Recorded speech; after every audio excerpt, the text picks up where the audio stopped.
Good morning, dear students. Myself Zarina ma'am from Divine Kids School, Balotra. आज हम पढ़ेंगे class 4th subject Hindi, chapter है वो सेकंड चैप्टर है जिसका नाम है जैसा सवाल वैसा जवाब। तो यह स्टोरी है, कहानी है जो बादशाह अकबर और उनके जो नवरत्न मंत्री बीरबल और एक ख्वाजा सरा, तो उनके मध्य एक स्टोरी है। उसमें अकबर के द्वारा ख्वाजा सरा के कहने पर अकबर ने बीरबल से कुछ प्रश्न किए, तो उन्होंने उनके उत्तर देकर अपनी बुद्धिमत्ता का परिचय दिया। ठीक है, इस स्टोरी को हमने आगे जो हमारी क्लासें थी उसमें हमने अच्छे से पढ़ लिया है और इसका मैंने आपको सारांश है वो बता दिया है। तो ये हमने पैराग्राफ पढ़ लिया था, ये भी पढ़ लिया था, ये भी हमारा कंप्लीट हो गया था। और अब हम यहाँ आते हैं। यहाँ पे जो मैंने आपको होमवर्क दिया था वो भी मैं आपको एक बार एक्सप्लेन कर देती हूँ, और जो आगे का आज का आपका होमवर्क है वो भी मैं आपको बता दूंगी, और उसके जो आंसर है वो भी मैं आपको बता दूंगी, लेकिन आपको इसको समझकर फिर लिखना है। ठीक है, तो हम चैप्टर के आगे के प्रश्न की ओर बढ़ते हैं। तो फर्स्ट में आपके प्रश्न थे तुम्हारी बात, उसमें का नंबर था ख्वाजा सरा के तीनों सवालों का कोई और जवाब हो सकता है, अपने मन से सोचकर लिखो। ये मैंने आपको आंसर बता दिया था कि इन तीनों सवालों के कोई आंसर भी और भी हो सकते हैं, जो आगे मैं एक बार और बता दूंगी। ख नंबर, अगर तुम ख्वाजा सरा की जगह पर होते तो बीरबल को हराने के लिए कौन से सवाल पूछते। अब ग नंबर सवाल है, ख्वाजा सरा का बस चलता तो बीरबल को हिंदुस्तान से निकाल दे। अगर तुम्हारा बस चले तो तुम कौन कौन सी इच्छाएं पूरी करना चाहोगे। तो क ख ग ये तीनों मैंने आपको ऑलरेडी होमवर्क में दे दिए, मैंने इसके आंसर भी बता दिए, लेकिन आज हम इसको भी रिवीजन कर लेंगे कोई।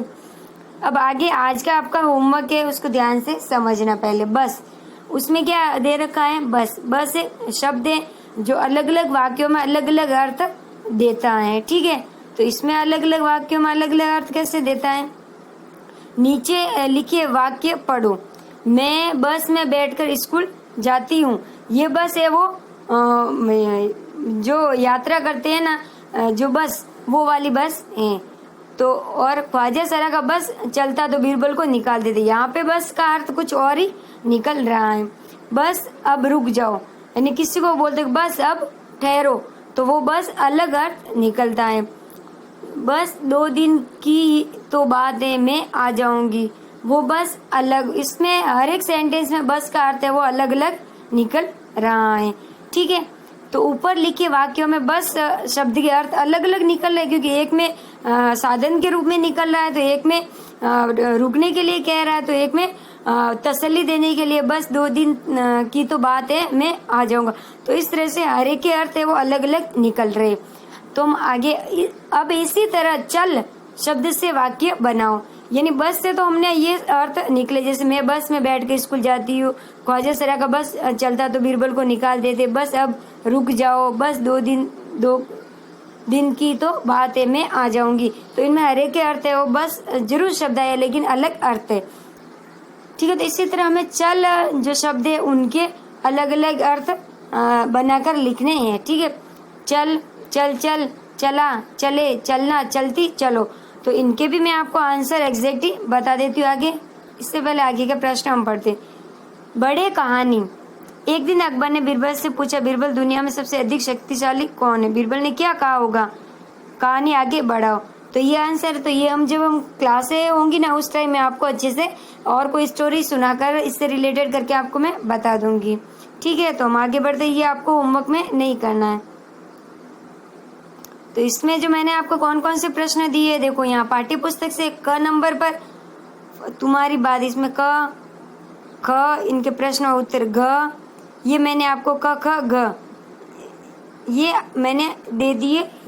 अब हम आगे बढ़ते। बस, जो कि आज का आपका होमवर्क है, तो बस को लेकर यह सेंटेंस बनाए, अलग अलग अर्थ निकले, तो हमें चल को लेकर सेंटेंस बनाने हैं।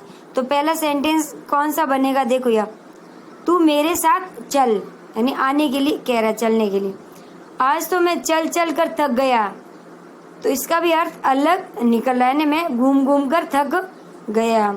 लो वह तो चला, लो वह तो चला यानी चला गया। अब आगे, अच्छा अब हम चले, परमिशन मांग रहा है चलने के लिए। क्या तुम्हें मेरे साथ चलना है? चलती ट्रेन से नहीं उतरना चाहिए, तुम मेरे साथ चलो। तो यहाँ पे देखो ये जो सेंटेंस आपको दिखाई दे रहा है, इसमें चल शब्द है, उनका हर एक वाक्य में अलग अलग अर्थ निकल रहा है। तो इनको आप अपनी नोटबुक में नोट डाउन करना है। आपकी नोटबुक में इसको होमवर्क के लिए मैं आपको दे रही हूँ, तो ये आपको अच्छे से समझ कर लिखना है, ठीक है। और ये हम आगे बढ़ते बड़े कहानी, तो ये क्लास में ही हो पाएगा या ऑनलाइन क्लासेस में हम स्टोरी वगैरह सुनाएंगे तो चैप्टर बहुत ज़्यादा लंबा हो जाएगा। तो इसको हम आगे जब हम वापस स्कूल खुलेगी तो उस टाइम रिवीजन के तौर पर इसको भी अच्छे से समझा दूंगी। बड़े कहानी खोजो कहानी है ये दोनों। अब आगे बढ़ते हैं हमारे मुहावरे। नीचे लिखे मुहावरा का इस्तेमाल तुम कब कब कर सकती हो? आपस में चर्चा करो, इन वाक्यों में इस्तेमाल करो। इसमें वाक्यों में भी प्रयोग करना है। नाक बो चिकोड़ना, यानी गुस्से से मतलब अपनी नाक और बो है वो उस पर सलवटे वगैरह पड़ती है ना गुस्से से, तो उसको बोलते हैं नाक बो चिकोड़ना। कलई खुलना यानी भेद खुलना। तो हम वाक्यों में प्रयोग करेंगे तो इसके आंसर है वो ये नाक बो चिकोड़ना। कहीं भी बाहर जाने के नाम पर वह नाक बो चिकोड़ने लगता है, यानी एकदम गुस्से से वो नाक बो चिकोड़ने लगता है। कलई खुलना, चोरी की कलई खुलते ही वह धीरे से खिसक गया, यानी चोरी का भेद खुलते ही वह धीरे से खिसक गया। तो कलई खुलने का अर्थ होता है भेद खुलना, और नाक बो चिकोड़ने का मतलब होता है यानी कोई काम देते हैं तो अपन एकदम गुस्सा होते हैं और अपने सलवटे बो पे और नाक पे से सलवटे लाते हैं, तो उसका अर्थ यही होता है। तो ये दोनों वाक्य में प्रयोग किए हुए, तो आपको अपनी नोटबुक में नोट डाउन करना है। मुहावरा लिखना है, मुहावरा आगे लिखा, आगे सेंटेंस में भी प्रयोग, वाक्य में भी प्रयोग किया हुआ। तो ये आपका होमवर्क रहेगा। अब आगे नेक्स्ट होमवर्क है, देखिए यहाँ पे ये जो क है ना, ये वाला क, अब इसमें क्लास में हम करेंगे, और एक है जो आप नोटबुक में कर सकते हो। बीरबल की तरह बहुत से अन्य व्यक्तियों की हाजिर जबानी के किस्से प्रसिद्ध है, उनके नाम पता करो। यानी और भी बहुत सारे बीरबल की तरह जो उनके भी किस्से हैं जो हम सुनते हैं और प्रसिद्ध भी है, तो उनके नाम है। तो मैं आपको दो नाम बता देती हूँ, इनके बारे में हम आगे पढ़ लेंगे अच्छे से। तेनालीराम और लाल बुजक्कड़, ये भी है, इनके भी ऐसे बुद्धिमानी के बहुत सारे किस्से हैं, ठीक है। तो ये आप ख नंबर है, ये अपनी नोटबुक में नोट डाउन करना है। अब हम आगे बढ़ते हैं, टेक्स्ट बुक में जो कर सकते हो टेक्स्ट बुक में करना है। एक और शब्द, नीचे लिखे शब्दों की जगह कौन सा शब्द इस्तेमाल हो सकता है, खाली जगह में लिखो। तो हम जैसे कोई चतुर होता है तो हम उनको और क्या कहते हैं, बुद्धिमान भी कहते हैं। बुद्धिमान होता है हम उनको चतुर भी कहते हैं, ठीक है। तो यहाँ पे जो आपको फिलअप करना है, बुद्धिमान आपके टेक्स्ट बुक में दे रखा है, आपको फिलअप करना चतुर।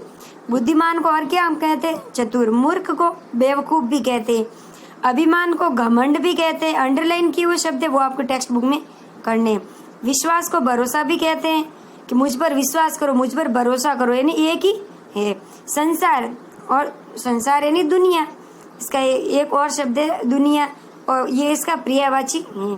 कोशिश, प्रयत्न, यानी कोशिश करो जरूर सफल हो जाओगे, और हम कहते हैं प्रयत्न करते रहो जरूर सफल हो जाओगे। तो इनका दोनों का अर्थ है वो एक ही निकल रहा है। तो ये आपको टेक्स्ट बुक में करना है, अंडरलाइन किया हुआ है वो आपको फिलअप करना है, और जिस शब्द के आगे लिखना है उसी को जो सेम अर्थ है वो लिखना है, ठीक है। तो ये आपका होमवर्क रहेगा, एक बार अच्छे से देख लेना। ख नंबर है, ये आपको अपनी नोटबुक में नोट डाउन करना है, प्रश्न है और इसका उत्तर दे रखा है। और ये आपको अपनी नोटबुक में दो वाक्य दे रखे, उनका मुहावरों का वाक्यों में प्रयोग किया गया है, ठीक है। तो ये आपको अपनी होमबुक में करने हैं। और हम आगे बढ़ते, और आपको ये वाला करना है, ठीक है। बस वाले जो शब्द दे रखे थे उसमें चल वाले जो शब्द है वो आपको ये सारे सेंटेंस है वो अपनी नोटबुक में नोट डाउन करने हैं। तो यही आपका होमवर्क है, इसको अच्छे से आप देख लेना। ये बस लिखा हुआ ये वाला है, ये दोनों नहीं, बड़े कहानी खोजो कहानी, ये आपको नहीं लिखना है। वापस मुहावरे और उसके बाद ये लास्ट वाला जो पैराग्राफ है वो उसमें प्रश्न और जो उत्तर दे रखे वो आपको टेक्स्ट नोटबुक में करने हैं, और जो टेक्स्ट बुक वाले वो उसको टेक्स्ट बुक में करना है। ठीक है, तो आप आज का आपका यही होमवर्क रहेगा, अच्छे से समझ लेना और उसके बाद समझ कर लिखना। ठीक है, ओके, बाय।